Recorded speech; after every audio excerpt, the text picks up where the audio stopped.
Welcome to Over It and On With It. I'm your host, Christine Hassler, and for over a decade, I've been a life coach, speaker, and author.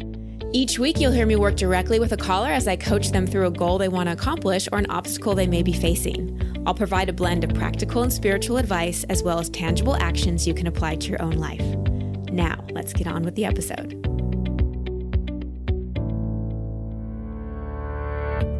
Hey everybody, welcome back to the show. One of my favorite sayings is, if you want to give God a good laugh, tell him or her your plans. It's so true. Some part of us knows we don't have control and anything is possible, yet we really like to know and plan. We take great comfort in planning, so when things don't go according to plan, God may be smiling on us and saying, "Oh dear one, I have something so much better in store for you." However, we are certainly not laughing or smiling ourselves because we want what we want. Especially when it comes to breakups. When the one shifts to the one that broke our heart, we are faced with a massive expectation hangover, and it can be quite difficult to move on. Today's caller is dealing with a breakup. However, this episode really is about getting your mojo back on after any kind of expectation hangover. But since it is close to Valentine's Day, I wanted to play an episode that had to do with love and also make sure you know about my mission to prevent Valentine's Day expectation hangovers. So I'm doing a big campaign on social media right now, and every day leading up to February 14th, I'm posting something on how to prevent expectation hangovers, fall more in love with yourself and your life. So you can follow me on Instagram or Facebook, it's Christine Hassler, and Twitter, it's Christine Hassler, but Christine doesn't have the E because my name's too long.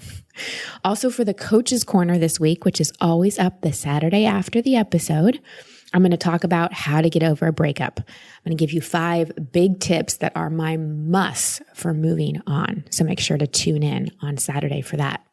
I also wanted to mention that I always post the show notes for each episode at christinehassler.com/podcast. And that's where you can comment, you can ask questions. All the assignments are posted there. If I mention any links, it's all there for you. So I know a lot of you listen on your commute or when you're walking, and it's hard to write things down. So don't worry, they're all posted there for you. All right. So Monica, today's caller, is going through a rite of passage, which is her first real heartbreak. Not many of us escape life without having at least one breakup that ranges from upsetting to downright gut-wrenching devastating. Breakups are no fun, but always an opportunity to learn something and grow. It is so important we don't close down our hearts after a breakup, because then walls begin to form. It's also important that we don't lose our mojo and we get on with our life after a breakup. I see far too many people become paralyzed by heartache and use their breakup as an excuse not to move forward in their life. Now, I'm not saying just push through the emotions and don't feel. Y'all know I'm very much an advocate of processing our feelings, but not indulging in them. Yes, let yourself grieve, cry your tears, but don't sit around listening to sad music for weeks and months, not leaving your house and turning to potato chips and reality TV. You've got to get back to yourself and move on and move forward and reconnect to that spark. Don't wait for somebody else to come and reignite it for you. Please don't allow yourself to get so stuck by your self-diagnosis of heartbroken like Monica has in today's call. The reality is your heart can never be truly broken. Yes, it can hurt. And yes, after we separate from someone we love, it aches. However, the nature of a heart is to be full of unconditional love no matter what. And that kind of love is unbreakable. As you listen to this call, consider, have you given yourself the diagnosis of heartbroken and feel completely stuck in your life? Did you set the goal of marriage or moving in together or some kind of relationship status and it didn't work out? And now you've totally lost your mojo and have a big old expectation hangover. Do you value a relationship by how long it lasts? If there is a breakup, do you consider the relationship was a failure or you failed in some way? If I asked you who you are, would it be easy to answer and tell me all the wonderful things about you? Or would it be easier to rattle off a list of things you don't like about yourself or you want to change? And finally, can you honestly say that you really feel love for yourself? Something to consider as we listen to today's call with Monica. Hello, Monica. Welcome to the show. What's your question? Hi, how are you? Just to give you a little background, I basically just went through a pretty intense breakup in a foreign country. Mm. So it's a double whammy of breaking up with someone, breaking up with a culture. And then I just moved back home with my parents because I was I am broke right now. And I guess my question to you is that, I've sort of set myself goals in the past, including this one that I did, which is moving to a foreign country. And I'm big in goals, but right now that the latest and biggest goal I've had has been sort of crushed in a way. I feel like, as you say, like the biggest expectation hangover, and I'm trying to see how I sort of move past that. And I'm finding myself paralyzed by fear now. Like I used to be very courageous, and now I'm just like scared to take the next step. Okay. So what was your goal? To have this relationship work out and get married? Was that the goal? I mean, not subconsciously, yes. Okay. I want to say, like, I lived in New York City for a long time. So I lived a pace of life that was very hectic since I was in college because I studied there. And I really wanted to taste a different lifestyle. So I moved to another country and just sort of like follow your bliss, But you moved to the country for him, right? No, I didn't know him then. Gotcha. I moved by myself. I moved for 3 months, and then it ended up that I ended up there for 2.5 years. And within those 2 years, I lived with my boyfriend, and then my visa expired, and then we broke up, and just everything just crashed down, basically. Okay. So was the biggest expectation hangover the breakup and your visa expiring? I feel like the breakup was the biggest expectation hangover, and I didn't expect it to be. Have you ever had a breakup before? Yes, once in college, and this was like 30 now, so a while ago. But this is the first time I feel like I've really been in love, and my heart was broken because it was a matter of trust. Like my trust was broken. Okay. Well, welcome to being human and being in relationship. So here's the thing. Yeah. So here's the thing, Monica, and for everybody listening, I know very few people who've never been through a breakup that was hard, especially people who, and here's the thing, you said you go big or go home. You love big. You put your whole heart into it. And I wish that we didn't value relationships so much in terms of how long they last. I wish we valued instead more what we learned from it, because your attachment to wanting it to end up a certain way, having the expectation, is preventing you from seeing everything you learned from it and how amazing it was to move to this foreign country, have this romance, have this relationship, and also having your trust broken. I guarantee you that that's bringing up issues from your past, giving you an opportunity to heal them. I have a sense that this is not the first time your trust has been broken, either by someone else or yourself. So sort of the stuckness that you're feeling is because you're seeing yourself more as a victim in this situation than the true sense of who you are, this woman that moves to New York and then moves to a country. It's like you've allowed this story about being brokenhearted to cause you amnesia about who you really are. So let's put the breakup aside for a second and tell me who you really are. Don't tell me who you think you've become because of this.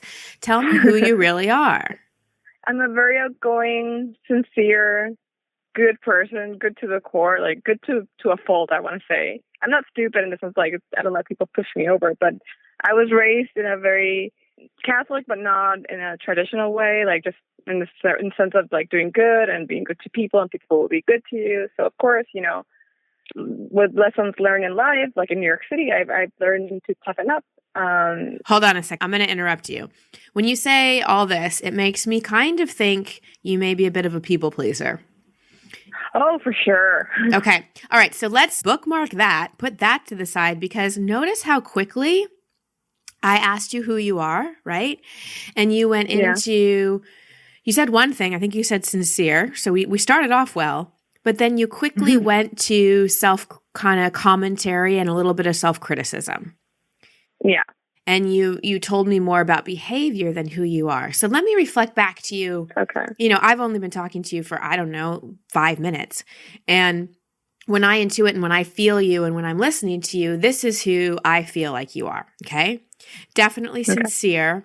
You have a lot of depth. You have a lot of fiery passion as well. You're incredibly creative. You're curious. You're loyal. You're deeply loving. You're compassionate. And my sense is you're also highly creative. Yeah. And the creative thing is a funny thing because like I do think I'm a creative person and I did study in the creative field, but I haven't even produced anything creative. Stop. I stopped. I knew that butt was coming. I knew that butt was coming. I didn't know they were prohibited on the podcast. So here's the thing. Well, they're prohibited when I want to get someone to remember who they are. Okay. And they try to, because the unconscious mind doesn't hear words after but. So if I said to you, Monica, I really am glad you're on the show, but, it wasn't that great of a call. All you'd hear is it wasn't that great of a call. You wouldn't hear, I'm really glad you're on the show, and P.S., this is a great call. I don't mean that at all. I was giving you that example to show you what the but does. So I understand. Here's what I'm seeing. I'm talking to a woman that doesn't see herself and doesn't value herself. So, of course, she's going to attract a person into her life that eventually doesn't see her and doesn't value her. Yeah. It's true. It's scary, but it's true. Yeah. Well, here's what's not scary. If you know this about yourself, you can change it and therefore attract different people.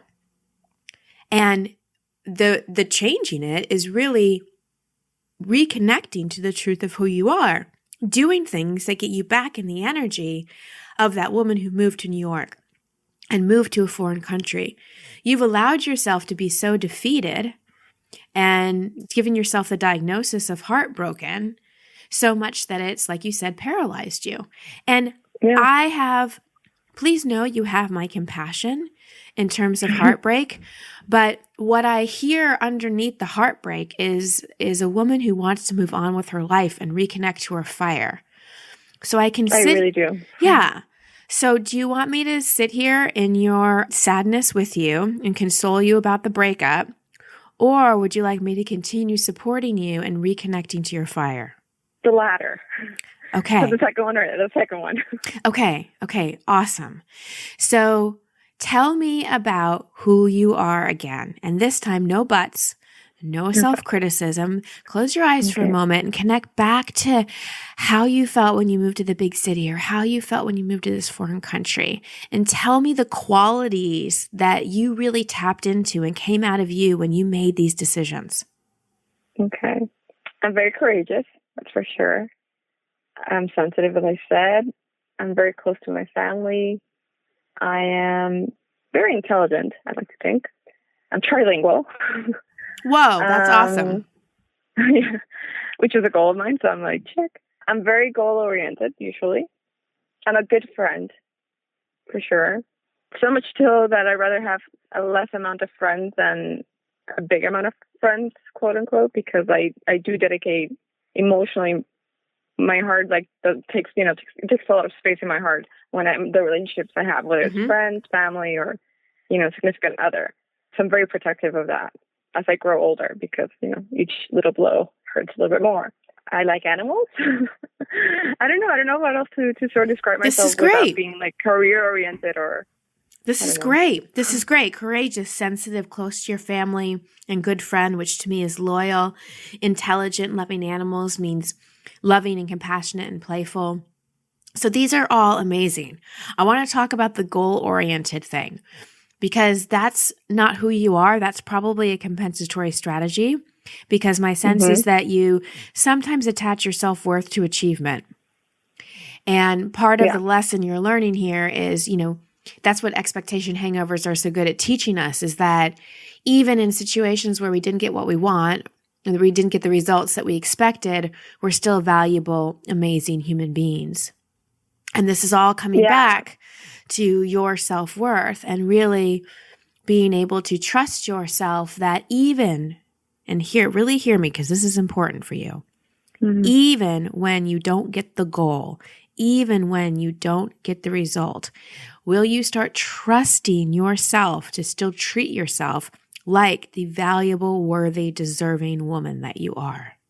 Is that a question or an affirmation? Either one.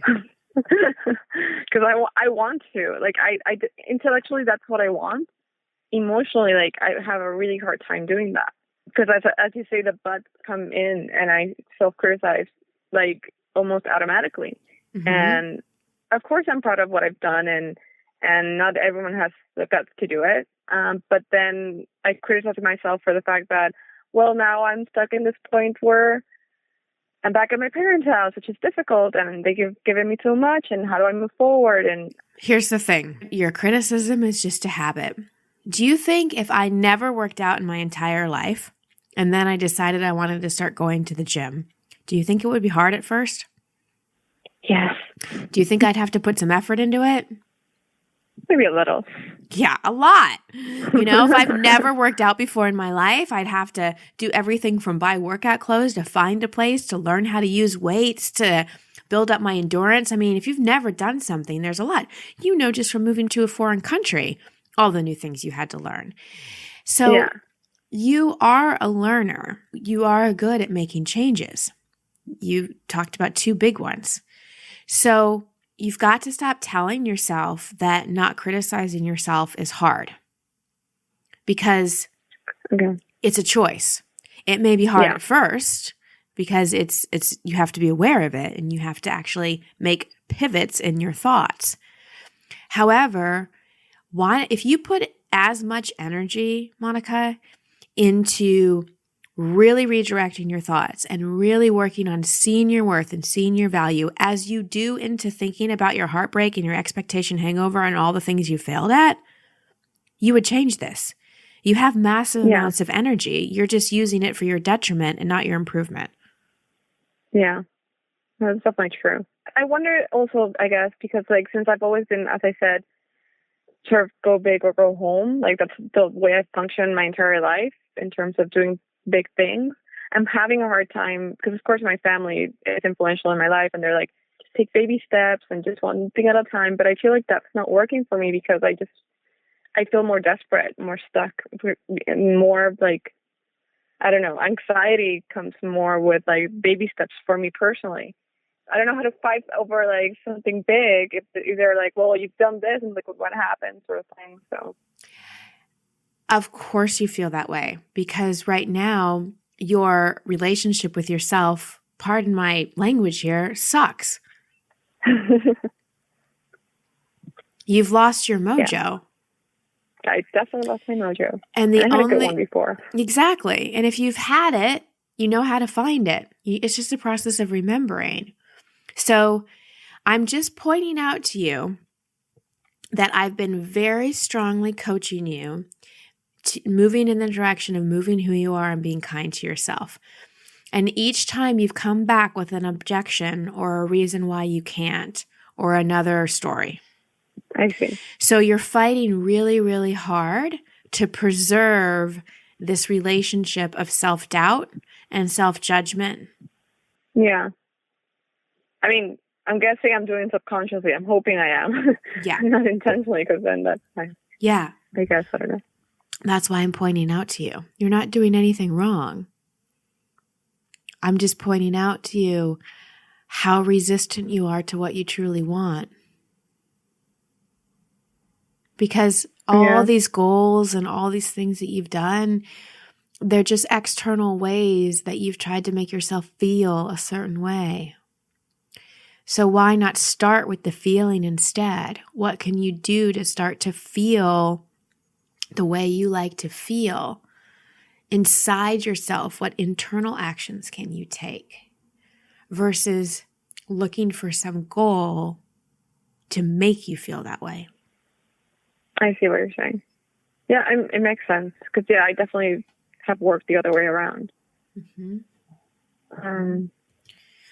What are some things that you are doing right now in your life that actually do bring you joy and do help you feel connected? There's not much, to be honest, right now, and that's why I'm sort of in a bit of a crisis. Not crisis, though, but kind of. I guess my family is what's been holding me together. Also, I'm an aunt, my niece and nephew. That brings me joy. Exercise, for sure. Like, I know that's, helpful, and I do that as well. And trying to connect with friends, but in a limited way. and I know it's about, because I still feel like I'm recuperating from like, I have trust issues now that I'm going through. So I'm much more conservative as to who I let in a way. Mm-hmm. If that makes sense. Mm-hmm. So do you want to continue to have trust issues? No. No, but at the same time, I feel like it's a defense mechanism, because when I get hurt, I physically get sick. You know, I'm the type of person where like I physically get sick and I don't eat, and it sucks. Mm-hmm. Mm-hmm. So remember what I said earlier about how every expectation hangover is a way that the universe is bringing us an opportunity to heal an unresolved issue. So I have two kind of prescriptions for you as we wrap up here. First, okay, you're not going to heal your trust issues by closing off your heart and moving into more protection. That's not going to do it. That's just going to make them worse. So you've got to go back, use Expectation Hangover, use the book. You've got to go back and heal those original trust issues, and then start to reestablish trust inside yourself. And this is a great time to go deeper in your spiritual practice so you have trust in a higher power. So that's number one. You've got to go back and handle the trust issues and stop telling yourself you have trust issues because of other people, right? And like I said, thinking that you're solving it by closing your heart is only going to make it worse. That's number one. So would you say, sorry to interrupt, that healing those trust issues would be exposing myself more to trusting people, I guess? That would come after you do some internal work on your own. Okay. You've got to trust yourself. And some part of you's got to trust that you will start being kinder to yourself. And the second thing is, you've got to start doing things that make you feel alive and connected again. It can be taking art class or joining Toastmasters or teaching English as a second language or organizing something with your friends. Some things that make you feel alive again so you can start to reconnect to that part of you that's the truth of who you are. Yeah. Well, it's true, because I definitely have felt, I miss that. I miss feeling as a joyful person. Like, I feel very joyless. So what's one thing you can commit to doing? Well, first of all, like, I'm getting your book. It's arriving tomorrow, so I'm reading that. Great. For sure. But also the art part, it's something that resonates a lot with me, because there's a lot of, like, my mom is a painter and stuff like that, and I know that was something that I thought I should pursue as a creative outlet to sort of, you know, therapeutically help myself too. I love it. That's one step. Yeah. I love it. Those are two great ideas. And I have a suggestion for your painting. I want you to paint an image of trust and what self-trust looks like to you. Okay. Paint a visual of it. I like that. Yeah. Use it as That's good, because it gives me a little goal. Yes. Yes. How about it gives you an intention instead of a goal? Okay. Yeah. Sure. Yeah. A good intention. That kind of brings my two suggestions together. Paint this trust picture, and after you paint it, will you send it to me? May I see an image of it? For sure. Don't send me the actual painting, but will you send me an image of it? I'll send you an image of it. So a piece of advice I've heard thrown around is the best way to get over someone is to get under someone else. Oh my gosh, that is just terrible, terrible advice. All it is numbing your pain and trying to find someone else to make you feel the feelings that you're responsible for feeling. The biggest and best way to get over a breakup is to fall back in love with yourself. Does that mean we won't attract a partner until we love ourselves? No.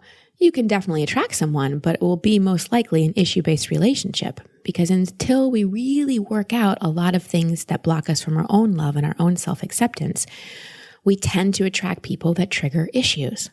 So if you're in a breakup right now, why don't you just take some time to focus on you, to get to know you, to not only get your mojo back, but to do some healing work. because I promise that heartbreak is triggering old stuff that's probably been there for a while. So how do you do this? How do you really love yourself? Well, first of all, stop making your worthiness, happiness, value, and so on dependent on being in a relationship. I feel like so many people think being single is a disorder, and it's not. Please don't think that your enoughness is dependent on whether or not someone else, quote unquote, chooses you. Second, watch the internal criticism. Monica and I talked a lot about that in today's call, especially you goal-oriented, high-achieving people. You know, when you don't get that result that you wanted, it's imperative you are kind to yourself. Again, don't make your emotional okayness dependent on outcomes. And another tip, do things to develop trust with yourself. We talked a lot about that in the call too. If you have trust issues with other people, look at your trust with yourself. Do you keep your word with yourself? Do you have disciplines that really support you? Do you say what you mean and mean what you say? How can you start trusting yourself more? Also, I really want to highlight the yes butting. I called Monica out a little bit on that. She'd be talking about something positive and then she'd go but and move to something negative or move to a criticism. Stop yes butting in your life. Really own your worth, own your value, own the things that are going well. Don't say, oh, I'm really grateful for my life, but I'd really like a relationship. No, how about just, I'm really grateful for my life. You could say, and I'm open to a relationship, but stop the butting. Also, let's circle back to the question I asked you to consider before the call. If I asked you who you are, would it be easy to answer and tell me all the wonderful things about you? Or would it be easier to rattle off the list of all the things you don't like or want to change about yourself? You heard in my coaching session with Monica when I listed her qualities, it took her a while to get there. And then she kind of started saying roles like good friends, love animals. But you want to think less about those things you do and more about the qualities that come out of you while you do those things. If you want a little more info on that and a refresher on how I teach that, go back and listen to my very, very first episode called My Over and On With It Story. And I take you through an exercise to really get clear about who you are. And finally, before we get to the assignments, I want to talk about getting your mojo back on. Think about something you've done well in the past when you're thinking about moving forward. Collect evidence for how you can do it rather than how you can't. Like with Monica, she was so stuck in, I'm back at home with my parents and I'm in debt and blah, blah, blah, blah, blah. But when I got her back to talking about moving to a foreign country and everything she started to learn there, you could hear how her voice changed. She had a state change. Her energy shifted. So when you're wanting to motivate yourself to move forward, think about and bring into your memory and really feel something from your past that felt successful and exciting to you. Again, collect evidence for how you have done things like that before. All right, some assignments. First of all, for the goal-oriented people, I want you to focus on how you want to feel from a result rather than the actual result or outcome, because we're always chasing the feeling. So if you want to feel successful and accomplished, how can you start feeling that way in your life now? A good way is to look around and notice all the things that you're proud of yourself for.